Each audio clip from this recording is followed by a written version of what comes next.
Mesdames et messieurs, ici Michel Beausoleil. Bienvenue à cette émission spéciale portant sur les 150 ans d'histoire de fondation de la ville de Pont-Rouge en 2017. Nous sommes dans les magnifiques lieux du Moulin Marcoux, plus précisément dans le bistrot du Moulin. Au cours de cette demi-heure, nous parlerons justement des lieux historiques de Pont-Rouge. Bonne émission. Toute l'équipe de CJSR, votre télévision communautaire portneuvoise, est fière de participer activement au succès des fêtes du 150e de Pont-Rouge et vous invite à célébrer cet anniversaire à travers toutes les activités familiales prévues dans la programmation. CJSR salue également tous les partenaires du 150e de Pont-Rouge et vous souhaite une année 2017 pleine de belles découvertes et d'histoires à partager. Le Moulin Marcoux, où nous sommes actuellement, le Pont-Rouge qui traverse la rivière Jacques-Cartier, le Pont des Ries, de même que la Maison des Ries, sont des lieux historiques et un patrimoine inestimable pour la ville de Pont-Rouge. Pour nous parler de ces lieux pleins d'histoire, nous accueillons Michel Boilard et Hélène Prévost. Bonjour à vous deux. Bonjour. Bonjour. Monsieur Boilard, tout d'abord, parlez-nous du Moulin Marcoux. Moi, j'ai connu le Moulin Marcoux alors que j'étais étudiant. Je demeurais de ce côté-là du pont et je devais emprunter le pont pour aller au collège tous les jours. Donc, je l'ai vu dépérir, entre guillemets. Ouais. J'ai vu sa toiture devenir de plus en plus rouillée, même perforée. Ouais. Je voyais occasionnellement des gens qui entraient à l'intérieur. Il y avait, juste au-dessus de nous, je pense, c'était une chope à bois qui servait pour la restauration, la construction de tables de pique-nique, des choses semblables. Alors, plus tard, quand M. Turgeon, Raymond, a eu l'idée de restaurer le Moulin Marcoux, c'est autour des années 70, à ce moment-là, il a voulu former un groupe pour pouvoir solliciter des dons. Oui. Et c'est à partir de là que je me suis impliqué. C'est la même année où je me suis marié. Donc, j'avais une maison en construction, puis on me demandait de collaborer au Moulin Marcoux. C'était un peu difficile, mais quand même, je garde de très, très bons souvenirs. Oui, j'imagine. Oui. Mais si on regarde le début, c'est une construction qui date de... De 1870. C'était à l'époque un moulin à farine. On prenait l'eau plus loin sur la Jacques-Cartier, un endroit qui a servi très longtemps de lieu de baignade. Là. Il y avait une réserve d'eau là, un genre de petit ruisseau. La rivière se sépare, ce qu'on appelle l'île Notre-Dame. En fin de compte, c'est un bras de la rivière Jacques-Cartier qui s'en vient. Et après ça, c'était canalisé dans des dalles de bois pour arriver sur le côté nord du moulin, lors de la restauration. Et quand on a voulu restaurer le moulin, comme aucun mécanisme à l'intérieur n'existait, le ministère n'était pas prêt à investir pour refaire des moulins à farine, alors qu'il en existait déjà dans la province avec le mécanisme original. OK. Est-ce que la fabrication de la farine, ça a duré longtemps? Je ne sais pas. Okay. Je ne sais pas. Non, je n'ai pas de... si les gens veulent avoir des précisions, là, oui. Et il existe présentement beaucoup de documentation. Oui. Je peux peut-être vous la présenter immédiatement si vous voulez, là, très rapidement. Si vous en avez, alors, il y a 3 livres qui ont été faits par M. Julien, là, qui relatent l'histoire de Pont-Rouge. Entre autres, il y en a un qui parle de Pont-Rouge manufacturier. Il y a les cahiers souvenirs de Derry et du Moulin Marcoux. Alors, il existe de la documentation pour les gens qui veulent avoir des dates comme ça. Comment on payait un sac de farine à l'époque, tout ça. C'est des détails pour lesquels... Dans l'histoire, de toute façon, c'est disponible dans les écrits. Oui, si on veut préciser des choses, oui. Mais à qui appartenait? C'est vous, le moulin? À qui appartenait Monsieur Dubard, de mémoire. Oui. OK. Oui. C'est lui qui l'a construit. En fait, même, je dirais qu'il a été, je pourrais bonifier un petit peu, il a été moulin à farine pendant une trentaine d'années, à peu près jusqu'au début des années 1900. C'est que ça n'a pas été très long comme règne de moulin à farine. Ça a été beaucoup plus longtemps opéré comme centre culturel, là, maison de la culture, parce que ça a été un petit entrepôt, là, ça a été laissé un peu à l'abandon après le moulin à farine, mais ça n'a pas été très longtemps moulin à farine. OK. Et ça a été vendu comment? Parce que là, après justement les années 70, c'est créer une corporation. Il y a un groupe qui s'est formé. Vous avez réussi à créer une corporation à but non lucratif, j'imagine? Corporation des lieux, à l'époque, c'est la corporation du Moulin Marcoux, parce que c'était la seule bâtisse que la corporation avait. Oui. C'est de la parenté à Raymond Turgeon. Raymond, qui avait médecin de Pont-Rouge, qui avait une notoriété, et avec son beau-frère, qui était avocat, ils ont formé gratuitement, ils nous ont incorporés. Et au début, quelques citoyens de Pont-Rouge, Raymond Turgeon, son épouse, on a formé la corporation. On s'est porté acquéreur de la bâtisse, qui appartenait à la Domtar à l'époque. OK, donc la Domtar, les bars de la rivière Jacques-Cartier appartenaient à la compagnie Domtar. OK. Oui. Peut-être qu'en arrière de tout ça, il y avait d'autres noms là, plus savants, mais en gros, c'est la Domtar. En fait, et là, justement, c'est que la corporation, sa mission première, c'était de restaurer? Mais en fait, oui, de mettre en valeur des lieux historiques. Puis je pense que quand la Domtar a cédé le Moulin Marcoux à la nouvelle corporation, là, c'était dit qu'il fallait que ça soit utilisé à des fins vraiment culturelles et communautaires. Là. Ça ne pouvait pas être utilisé, devenir un bâtiment commercial à but lucratif. Oui. Donc, à partir de là, qu'on s'entend sur la mission, les objectifs, qu'est-ce qu'on entreprend comme démarche? Bien, c'est d'abord d'avoir des plans pour pouvoir restaurer avec les complications que ça peut avoir. Oui. Alors, d'abord la toiture qu'il fallait restaurer, empêcher l'eau de s'infiltrer, de briser les gens. Je ne sais pas si vous auriez des photos ou des images à monter. C'est sûr. Oui, alors de l'architecture en haut, là, qui est de toute beauté, les poutres. Alors, il fallait préserver le bâtiment. Et on a décidé à ce moment-là de faire une toiture en bardeau de cèdre.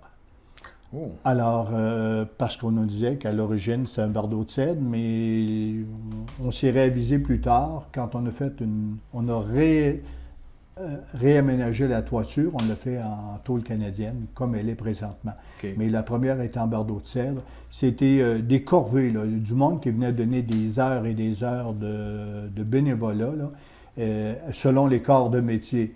Je me rappelle que des gens sont allés aussi sur les terrains de la Domtar, qui se sont fait donner des arbres pour pouvoir avoir des poutres là, de bonne grosseur, en cruche ou en épinette. La Domtar avait sur le bord de la Jacques-Cartier ces grosseurs d'arbres-là. Alors, des gens sont allés bûcher. Bénévolement, ils ont loué ou ils ont obtenu de la machinerie de Cap Santé pour sortir ces billes de bois-là. D'autres sont allés faire scier. Alors, c'était des chantiers qui sortaient un peu de l'ordinaire, oui.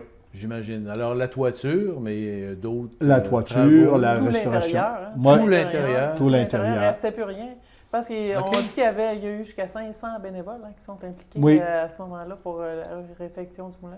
Ça va très vite, hein? Le nombre d'heures multiplié par le nombre de personnes. Puis après ça, il fallait avoir des levées de fonds. Hein? Ben oui, il y a de l'argent à je me rappelle de marché aux puces où tout ce qui existait de plancher était rempli de marchandises. Là, et je m'étais donné comme mandat de vendre une paire de culottes en ratine spéciale. Je l'ai vendu 10 cents, je m'en rappelle, pour faire des guenilles. Quelqu'un voulait faire des guenilles. C'est bon. Garde-moi, tu vas. Mais voyez-vous un petit peu, c'était dans la joie que ça se faisait. Là, ça, on parle toujours des années 70-80?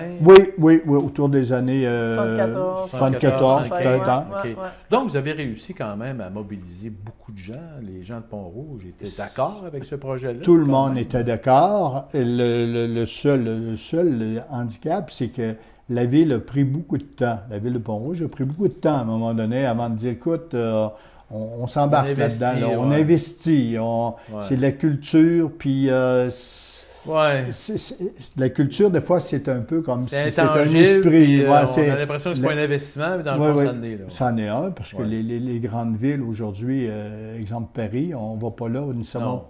On va pour la culture, on va là pour ce qu'ils ont à nous offrir, les monuments, ces choses-là. Alors, mais la communauté était très, très intéressée à sauvegarder le moulin. Oui. Ça a vraiment beaucoup impliqué. Là. C'est ça, c'est quand même une bâtisse qui est à côté de la qui est centrale, rue, qui est centrale, à côté du pont et tout. C'est quand même monument.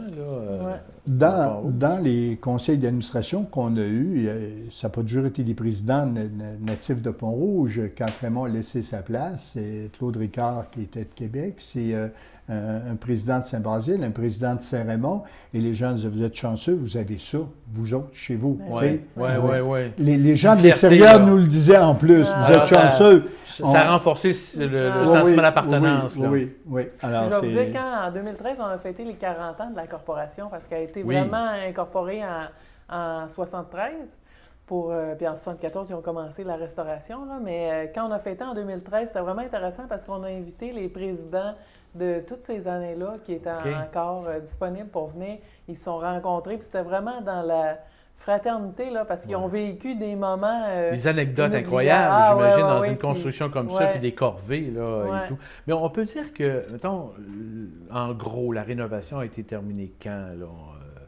C'est sûr qu'il y aura toujours, dans le fond, des travaux, mais est-ce qu'on peut dire que les années 90, là... non, avant ça. Début des années 80. Les années 80. Ça a duré 6 ans de construction, à partir de 74 jusqu'à 82, là, probablement. Là. Et c'est là qu'est venue l'idée de faire une salle de spectacle, j'imagine? Ou comment s'est développé cette... Début de 1900, là, quand ça ne servait plus d'entrepôt, bien, il y a eu une présentation, entre autres, du film Titanic, là, la première version, dans la grande salle qui était là, puis le curé avait comme été frustré là, parce que c'était pas dans...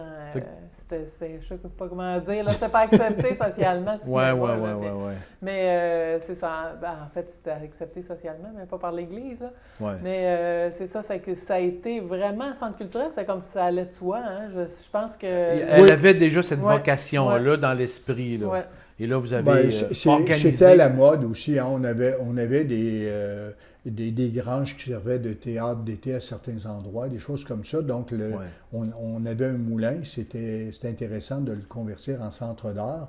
Et je me rappelle, dès que les premiers planchers là, de l'autre côté ont été faits, on n'avait pas la scène avec les rideaux, mais on avait des modules en venir là, de différents calibres, différentes hauteurs.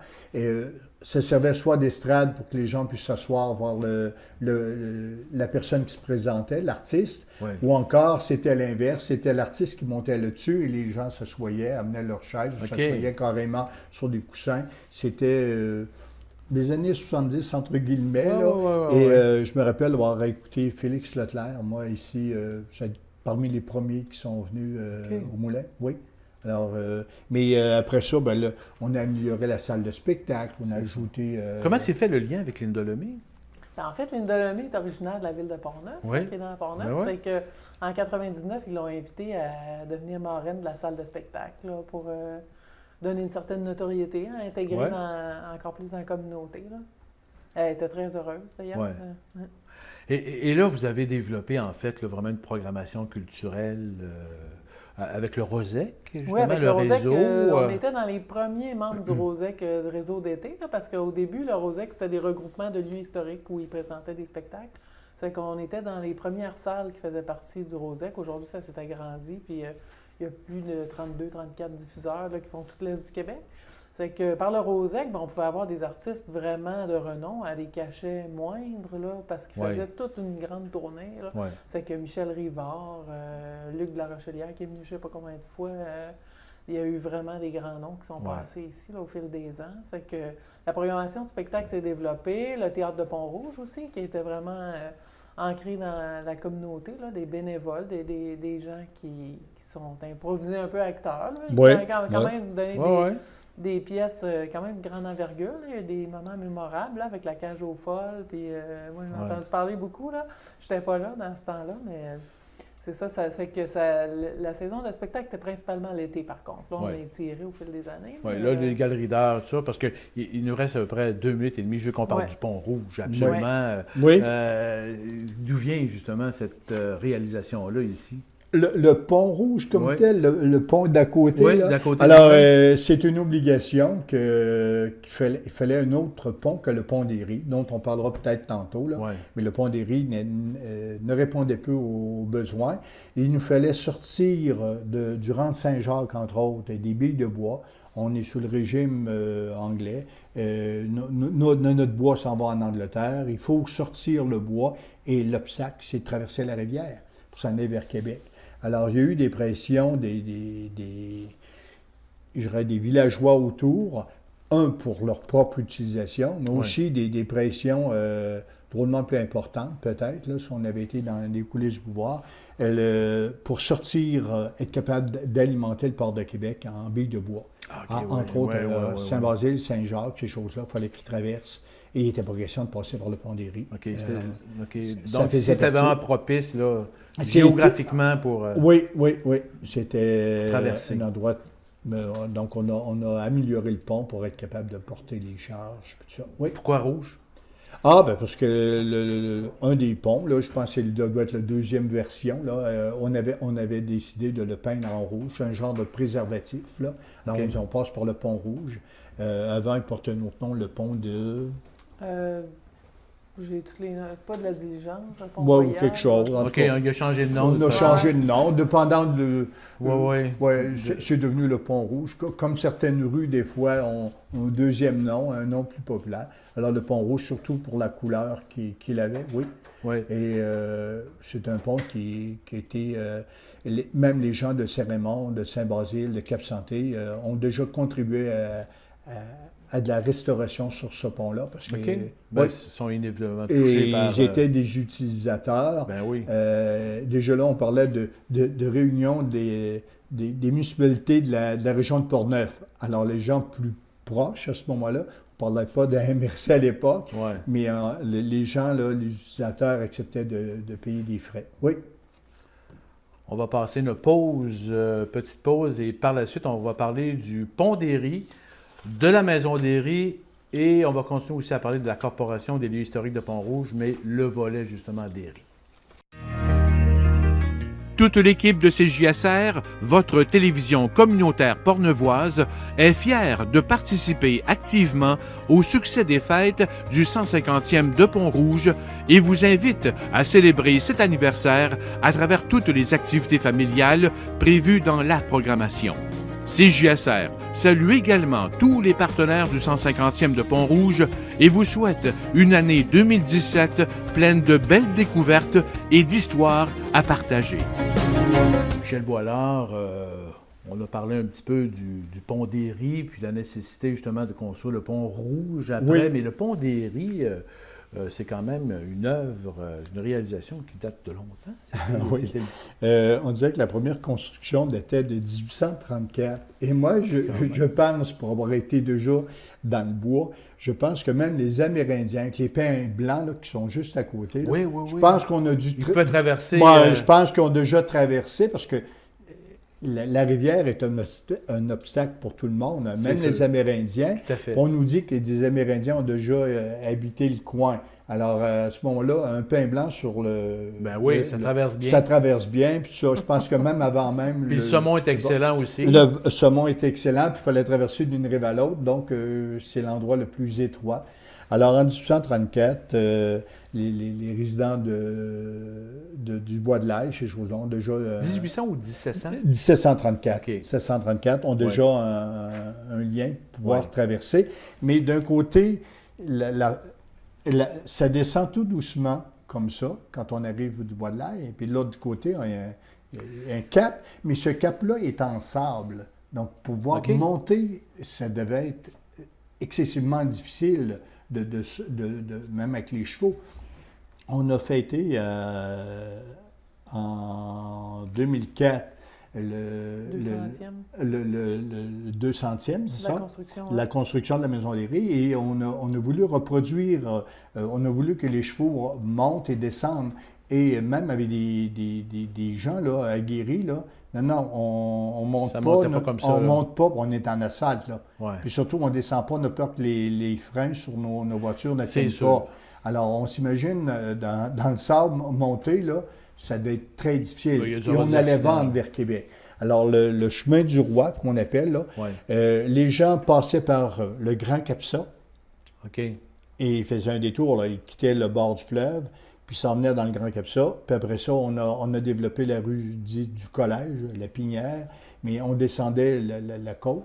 et en diligence, parce que la rivière Jacques-Cartier à la hauteur de Donnacona là, était à peu près jamais praticable. Là. Un coup d'eau, puis on échappait le genre de bateau, de barque qui servait à traverser la rivière. Puis je ne sais même pas à quelle hauteur il pouvait être. Là, on imagine toujours que c'est autour de la 138 parce qu'il y a déjà un barrage, mais j'ai l'impression que ça va être encore plus bas près du fleuve. Il faut savoir que quand on part de Québec pour se rendre à Montréal, le seul obstacle, toutes les autres rivières là, sont au niveau de l'eau. La rivière Sainte-Anne, la rivière de Sainte-Anne-de-Beaupré, la hauteur, c'est très, très facile à passer, même sur le bord du fleuve, c'est-à-dire que tu n'as à peu près rien. C'est vrai. L'obstacle, c'est là, on ne sait pas pourquoi, mais la rivière s'est faite un canal dans un cap, le cap Santé, là, côté de Niagara. La rivière aurait pu passer ailleurs, non? C'est là. C'est vraiment engouffré. La nature. C'est là que c'est la plus étroite, la rivière. Hein? C'est vraiment pour ça qu'ils ont... Ouais, alors, c'était plus facile, dans le fond. Le pont des Ries, ça l'a. Et à force de... Bon, les gens ont bricolé. Là. Ils ont essayé de faire de leur mieux à l'époque. Ils ont fait le pont des Ries. Ouais. Et avec les crues d'eau qu'on connaît encore au printemps, là, lors de grosses pluies, au printemps, quand on entend la glace venir frapper sur la structure du pont, tu dis c'est solide, ces choses-là, mais j'imagine une structure plus fragile à l'époque. Ça devait être, plus épeurant. Hein? Et il passait moins d'eau dans le canal qui traverse le méandre sous terre. Ouais. Donc, il en passait moins là, donc plus encore en dessous du pont. Ouais. Ça devenait fragile et le pont a été emporté à quelques reprises. Là, sous le régime anglais, on a bâti un pont et c'est le premier pont payant. C'est ça, parce que c'est là que justement la maison des Ries arrive en ligne de compte. C'était l'hébergement, en fait, c'est là où habitaient les péagers. Qui recevaient des pêcheurs de saumon.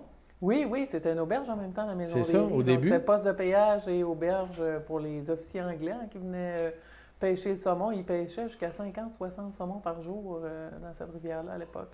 Oui. Parce que la maison des Ries, est-ce que on a choisi le nom Pont des Ries en fonction des Ries? La famille des Ries. La famille des Ries? Oui. OK. Parce que, justement, Hélène, parlez-nous un peu de la maison des Ries. Cette exploitation-là du saumon avec la famille des Ries, ça a duré quand même... je ne sais pas exactement la durée, mais il y a eu 3 générations de famille des Ries qui ont exploité la pêche au saumon, qui était guide de pêche au saumon en même temps qui était péagé, là. C'est que c'est une auberge qui était assez réputée avec le salon des Anglais où est-ce qu'il y avait de violonneux pendant les soirées qui animaient. Il y avait comme, je pense, jusqu'à 6 chambres, des tout petites chambres là, pour les héberger les pêcheurs. Puis c'était assez renommé comme site de pêche. Ben oui, c'est ça. Mais pourquoi on a décidé de faire payer les gens pour traverser le pont? Je pense que c'était les coûts qui avaient engendré les différentes constructions de ponts.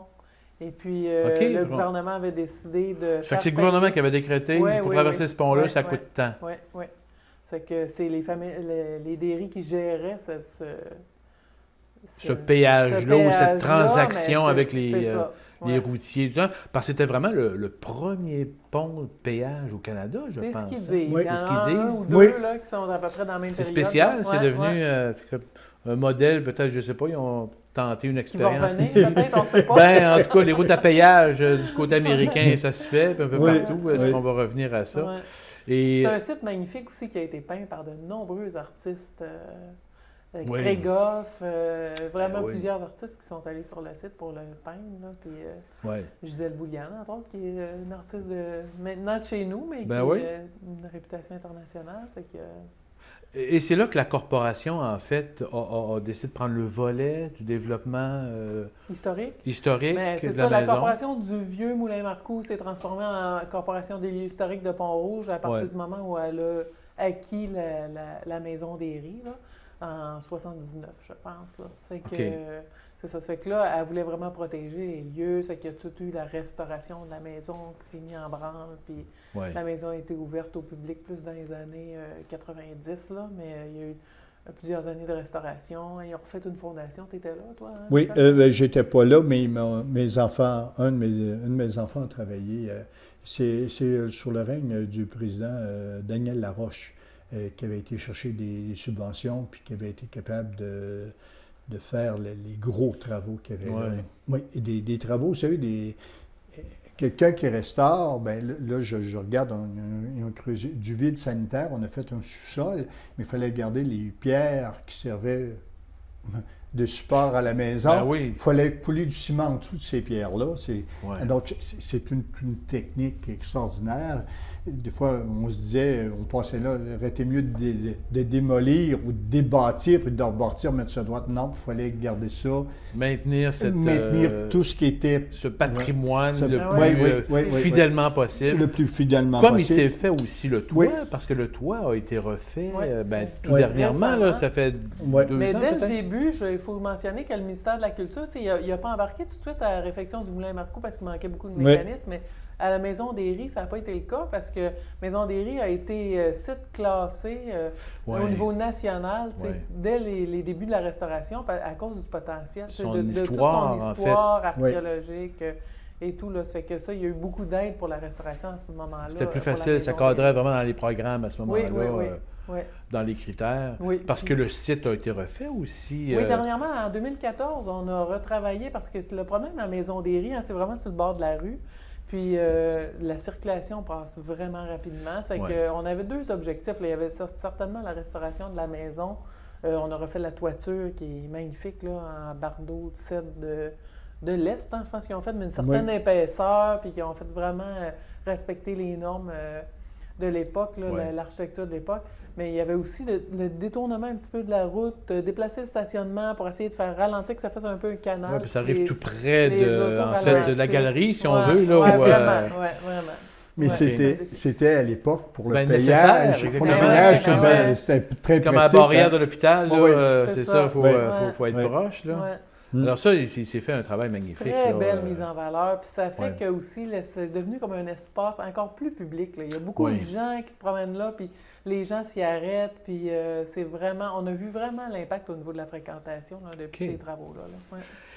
Qu'est-ce qui se passe? C'est vraiment une exposition permanente, saisonnière? Comment vous organisez en fait? La Maison des Ries est ouverte l'été, donc sur une période de 12 semaines, puis à temps plein, 6 jours semaine. Et puis on reçoit les visiteurs. On a instauré une exposition permanente en 2009 qui parle vraiment, ça s'appelle le site des Ries en épisode, puis qui parle vraiment de justement tous les aspects, là, les thématiques liées à la Maison des Ries. Oui. L'an passé, on a beaucoup de projets, là, parce que l'an passé, en fait, on voulait... tu sais, les gens de Pont-Rouge sont allés 1 fois, 2 fois, à un moment donné, il faut les attirer avec des nouveaux éléments. Là. Fait qu'on a instauré une exposition temporaire, une pêche d'exception sur la pêche au saumon qui était prêtée par le Musée de la civilisation de Québec. C'était vraiment magnifique. On a des plans pour les prochaines années. Là, l'an prochain, dans le cadre du 150e, justement, de Pont-Rouge, on va présenter une exposition sur les maisons, les lieux anciens de Pont-Rouge, avec un petit rallye à travers la ville. Après ça, on a une autre exposition temporaire qui est en préparation pour 2018. Puis en 2019, on travaille sur le dépôt d'une nouvelle exposition permanente qui va changer la grandeur de la maison parce que les expositions temporaires sont situées dans 2 pièces de la maison. L'exposition permanente reste quand même en partie présente. Et peut-être en 30 secondes, ici au Moulin Marcoux pour 2017, qu'est-ce qu'on fait? On a un beau projet qui est encore surprise. On ne peut pas dire encore? Non, c'est ça, on est en train d'attacher les ficelles. Mais ça va être, en tout cas, si ça se réalise comme on le souhaite, là, ça va être vraiment spectaculaire. Mais on a une très belle programmation de spectacles en plus de ça. Lynne Delemay, justement, la marraine. Oui, va être là, par hasard, quelque part. C'était pas du tout programmé en même temps que la 150e, mais ça correspond vraiment au niveau des dates. Puis, c'est ça, il va y avoir, c'est sûr, une très belle saison là, en perspective. Oui. Hélène Prévost, Michel Boilard, merci infiniment. Plaisir. Merci. Alors, ça complète cette émission spéciale sur les lieux historiques de Pont-Rouge dans le cadre du 150e anniversaire de fondation de la municipalité. Merci d'avoir été des nôtres. Bon 150e et à bientôt.